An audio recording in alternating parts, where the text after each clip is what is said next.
The blood spider is the brutal dictator of the arachnid domain, known for his impressive size and deadly poisoned bites. But how did he gain these powers? And will he ever lose them? Watch on to find out in the forgotten story of Minecraft's Blood Spider.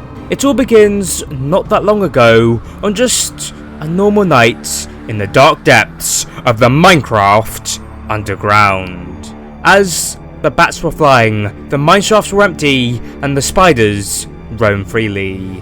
So, all was good. Well, it was like that for most life down there. But there was one spider who was facing a very different reality to all of that, as one spider had somehow found its way into an ancient city, and he was exploring it, looking around this new structure that he had never seen before. And it was all very interesting until he stood on one strange block that then let out a loud shriek. And then, just a few seconds later, a monster burrowed its way out of the ground, and it began to charge right for him. Oh no. This was bad, very bad, as the spider knew that the monster was intending to kill him. And so, understanding that, the spider tried to run away and hide within the ruins of that city. However, the monster could hear his every step, and so he would just be found a few seconds later, and thus he would then be forced to run into the next hiding spot. And so, this kept on happening over and over as the monster kept on finding him, getting closer and closer to being able to kill him. And so really, things were not looking good, and that spider was convinced that he was going to die today. And well, unfortunately, that belief would be proven correct, as when that spider was chased out of his last hiding space, he was forced out into a large, flat opening. He was doomed, as now he had nowhere to run. And so he began to spin his head around in circles looking for a place to go, when the monster let out a loud sonic boom. Everything just slowed down for that spider, as this was it now. He knew that he couldn't run away from that monster, and thus he knew he was going to die. However, just before that beam of death hit him, a strange golden totem fell down from the sky, and it lodged itself into his neck. And then, just nanoseconds later, he was hit by that beam and died. Except, instantly, after dying, he came back to life, as that golden totem exploded in a flurry of green and gold particles. But, as that happened, he began to feel off, as he began to feel as if his mouth was on fire, and his heart began to beat faster, and he could also feel more hearts forming within him. This was strange, very strange, and it almost made that spider sick. However, before he could do that, he realized that the monster was still charging right for him, and so he needed to move, as he couldn't risk being hit by that beast and dying once again. And so it was then that spider somehow saw a tiny cave entrance in the distance. That was perfect. That beast wouldn't be able to fit through that, and so he began to run for it as fast as he possibly could. But as he did that, the warden was getting closer and closer and closer, and just when that monster was about to hit that spider, he was able to escape through that opening. And just to be safe, that spider then blocked it off by placing down some of his cobwebs. And then he ran for a few more seconds before the strange effects from that totem got the better of him, and he fainted. Several hours passed when he finally regained consciousness, but also when that happened, he felt different, as he felt more powerful than he had ever before, as the poison that he utilized became more venomous, and it began to course through his veins more concentrated than ever before. But not just that, as he also gained a sudden thirst for blood. And so desperate to quench this desire for blood, he traversed his way through that tight cave until he found a bat. And at that moment, he lunged at it and drained it of its blood. Except, when he did that, his desires for consuming blood was not filled. No. Instead, it grew, and thus it would be, over the next few hours, that the spider travelled the underground, going to lush caves, and dripstone caves, and amethyst geodes, all in the search for more bats, so that he could consume their blood. However, after doing that for more than 24 hours straight, his desire for blood still hadn't been fulfilled. In fact, it had only grown with every drop that he had ingested. But also, he changed quite a lot during those 24 hours, as for every ounce of blood that he consumed, he grew just a little, and his skin began to glow in a slight red hue. But still, he ignored all these changes and just continued to hunt down more and more bats over the next few months, all so that he could satisfy his desire for blood. However, as he consumed just so much blood over those months, he grew to 3 times the size of a normal spider, and his skin was now clearly a blood red hue, as now he was the blood spider. However, despite all that, he was still unable to hunt down enough creatures to fill his desires for blood. And so he just stood there in that cave, and he thought about it. What could he do to collect blood more efficiently? And so he thought about it, and he thought about it, and he thought about it for several hours, all with no success, until suddenly he came up with an idea. Maybe he could get other spiders to go and hunt down the blood that he needed, and then he could just order them to bring it back to him. And as he was so big and a threatening red colour, they would likely be too scared not to do as he said. That was genius. And so thinking that that might work, the blood spider crawled his way up to the surface, where he then hid under a tree, waiting for nightfall. And so, it was only a few hours later, when the night consumed the world, that a cluster of spiders emerged on the surface, crawling across it, looking for their next prey. Little did they know, they were the prey, as the blood spider, as soon as he saw them, lunged out of that tree, and he confronted those spiders. Now, as soon as they saw him, they were terrified, as they'd never seen such a large spider before, and so they didn't know what to do. But then, when the blood spider started to yell out instructions at them, they knew that they just had to follow its orders, as they really did not want to be eaten or even attacked by that beast. And so the spiders had no choice but to spend their nights travelling into the nearby forest and bringing back sheep and cows and pigs and chickens and anything else that they could see that would have blood, all over to that blood spider, whom, being faced with all this fresh blood, quickly devoured them all. Now, the spiders witnessing this were horrified, but they also feared that if they ran away from this horrifying sight, the blood spider would hunt them down, and they would face the same fate as those animals. And so, for that reason, they just had to watch on as the blood spider sucked out the blood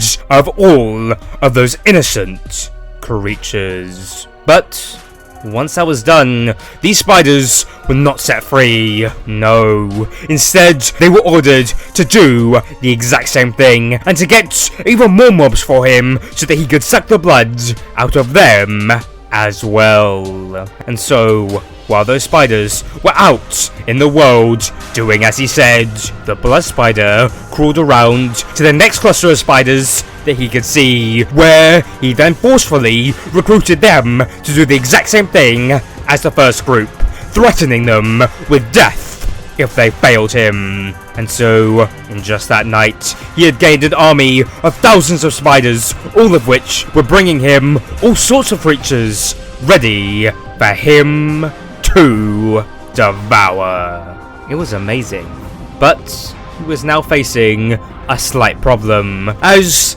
they were all out there on the surface, and so if there was ever a heavy storm or an iron golem came along, well, they would all die. Or, more importantly to the blood spider, he would die. And so for that reason, the blood spider then ordered all of his mindless minions to build him an underground palace. And so, fearing death, all the spiders began to burrow their way down into the ground, carving out a massive area with tunnels big enough for millions of spiders to pass through, as well as, most importantly, a huge area in the center of that palace for his throne to be placed. It was glorious. And so, when the blood spider saw what had been made, he quickly fell in love with it, and he decided that this would be his forever home. Now, all the spiders were very happy to see the blood spider's reaction, as maybe this was their final mission, and they could all be freed now. But no, as the blood spider ordered them all back to work. In fact, due to the spider's lack of loyalty to serving him, the blood spider ordered for the paths within his palace to be further maximized for his blood consumption, and thus he ordered the removal of the spider's main sleeping quarters to allow for these paths to be created.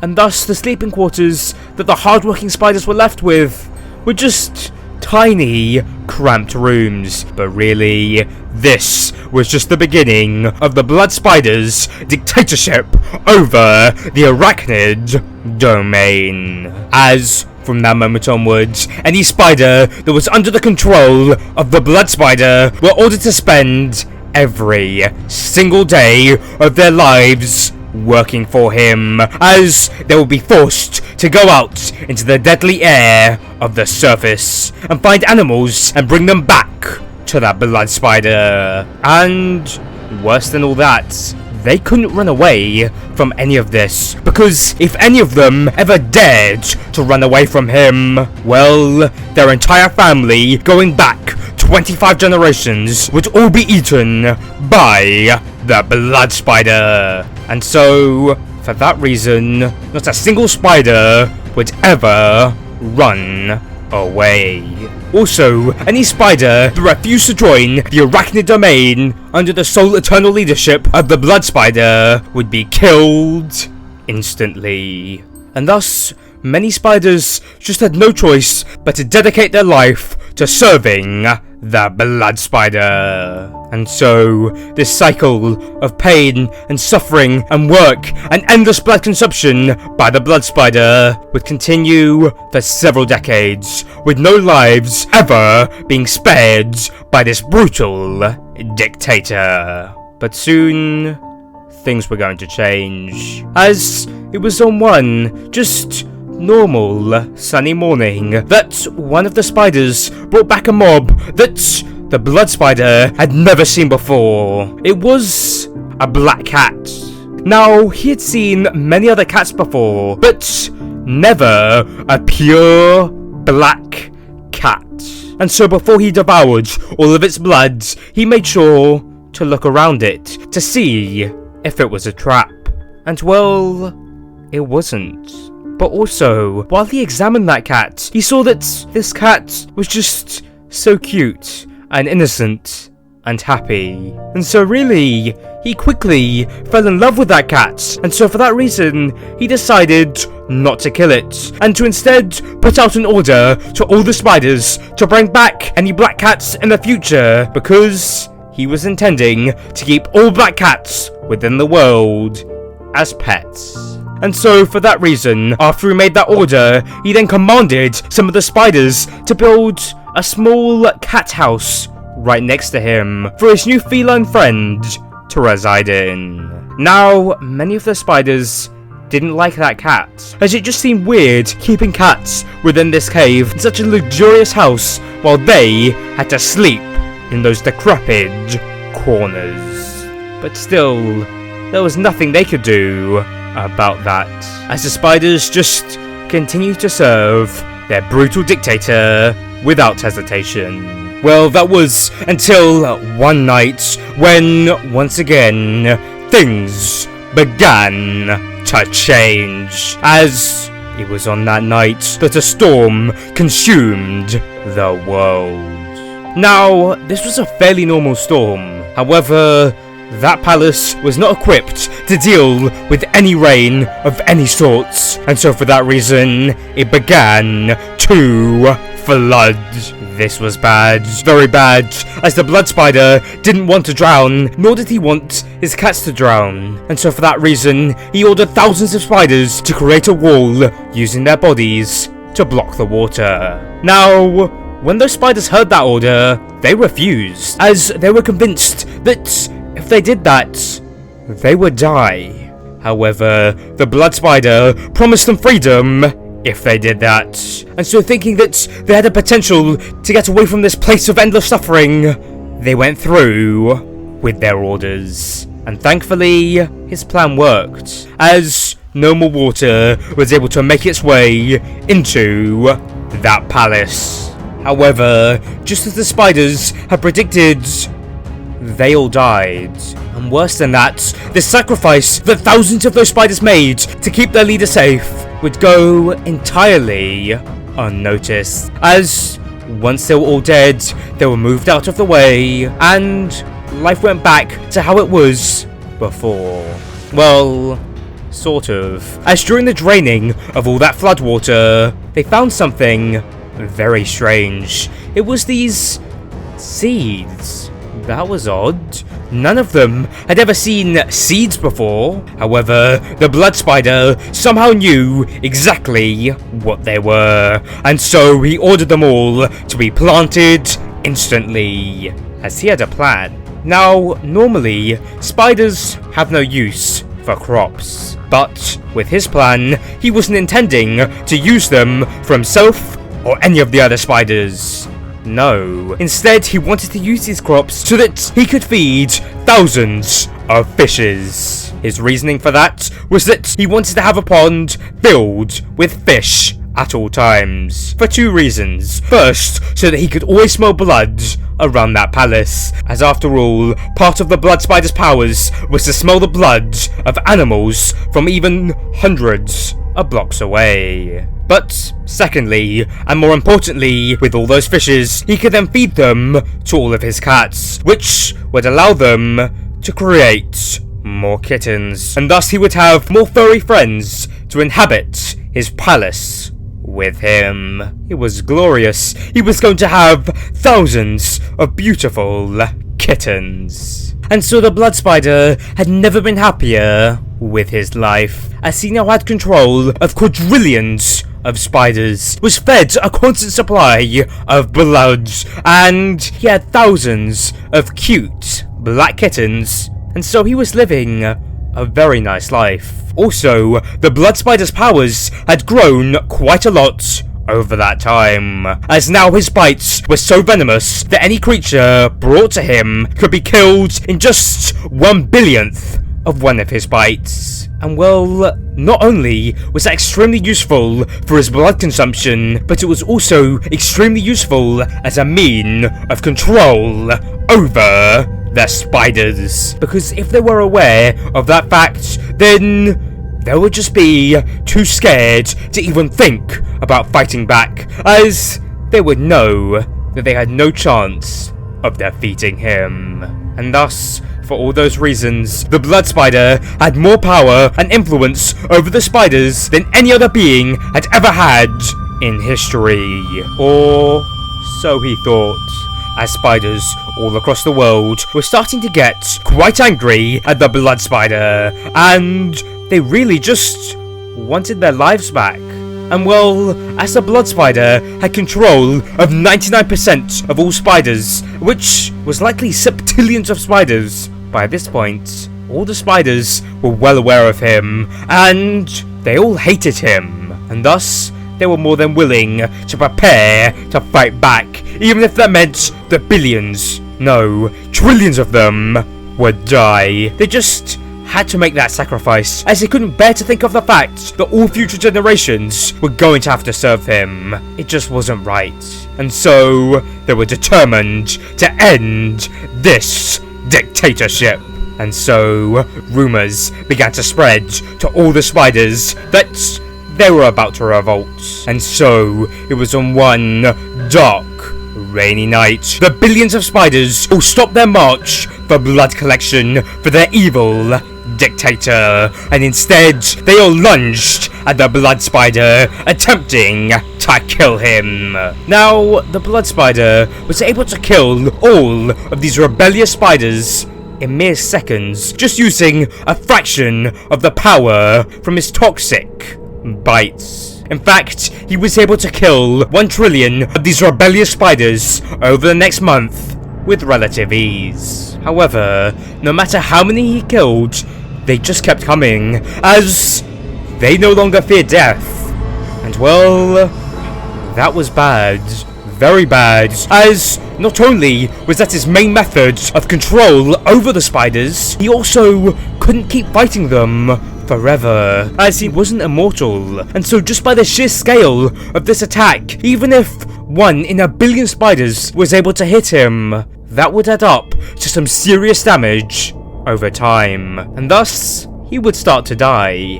Now, all the other spiders were happy to see this, as they were more than willing to sacrifice their own lives, and they couldn't wait to free all others of this oppressive arachnid domain. And luckily, they were about to do that, as after the death toll of the rebellious spiders had reached 100 trillion, the blood spider was forced to flee, as he was getting rather close to death. And so, as he ran, he picked up as many cats and as many seeds that he could carry, and he ran out of that palace that he once loved. Now, all the other spiders were chasing him, but he was a giant, and so he was able to go just so much faster than them. And so, in just a few hours, he was able to escape the sights of the ordinary spiders. But he wasn't safe just yet, as he now needed a place to hide out for a while, so that he could heal back up and take control of those spiders once again, and re-establish his dictatorship and continue to quench his thirst for blood. However, he didn't know where he could go to do that, as there were spiders everywhere, and he was going to need to hide from all of them for several months in order to heal back up. And so he was defeated, and he truly did believe that he was going to die. But then he thought about it. Maybe he could hide under a village, as no spider would ever dare to go anywhere near one of those, as the iron golems would just kill them instantly. And so, the blood spider shrank down as much as he possibly could, and he ran over to the closest village that he could find. Now, this took him a few days to do, as he had to jump across many rivers, climb giant trees, and walk over massive hills, until he finally found it. A small, isolated village. This was perfect. There wasn't a spider in sight, and so he waited until nightfall so that none of the villagers would see him when he made his move, as he went over to the first house that he saw, and he coated that house in his unbreakable, toxic, and invisible cobwebs, all so that that house would remain stable, as he couldn't risk that house collapsing, because his plan was to then dig a hole directly underneath that house, as even if the spiders could figure out where he was, they would never suspect to look under their houses. And so it was over the next few weeks that the blood spider, while in that underground hole, slowly healed up, as he spent his days relaxing, eating the seeds, looking after his cats, and sleeping. Now, occasionally, some of those seeds would be blown away by the wind, and would be found rather quickly by the villager that lived in the house above. Now, this had the potential to be devastating for the blood spider, because if that villager made a big deal of finding those seeds, well, they would find him, and he would be doomed. But luckily, that villager didn't make too big of a deal out of finding those strange seeds, and in fact, he mostly just ate them. And so this meant that no signs were released to the spiders or the other villagers that he was hiding in that village. But strangely, it also meant that as those seeds were weakly intoxicated by his venom, that villager slowly began to develop a resistance against his toxins. But really, that villager didn't matter to him, and everything else was going well for that blood spider. However, just a mere few hours before the blood spider was fully healed and was ready to reclaim his empire, there was a flood, as the river that house was next to had eroded its way into a small, cavernous home. And so, as his home began to fill with water, once again, the blood spider tried desperately to save the cats, and to save himself as he began to burrow his way out of that tiny cave. And while the cats were able to escape to safety, he didn't, and thus he drowned. But that is not the end of the blood spider's story. No, as over the next few weeks, the cats spent their days eating the seeds and looking at the dead body of their leader. Now, they were just filled with so much grief and sadness that they didn't know what to do, but to just stay there. But then, after a few days, they could hear it, the marching sound of spiders that were coming for them and their deceased leader, as they had somehow found them. And so with that, all the cats began to run out of that cavern, dropping the seeds along the path as they ran, fearing for their lives. And so with that, thousands of black cats were released into that village. And well, what happened after that was just completely unimaginable. But to learn about that and what happened there, then you'll need to watch this video.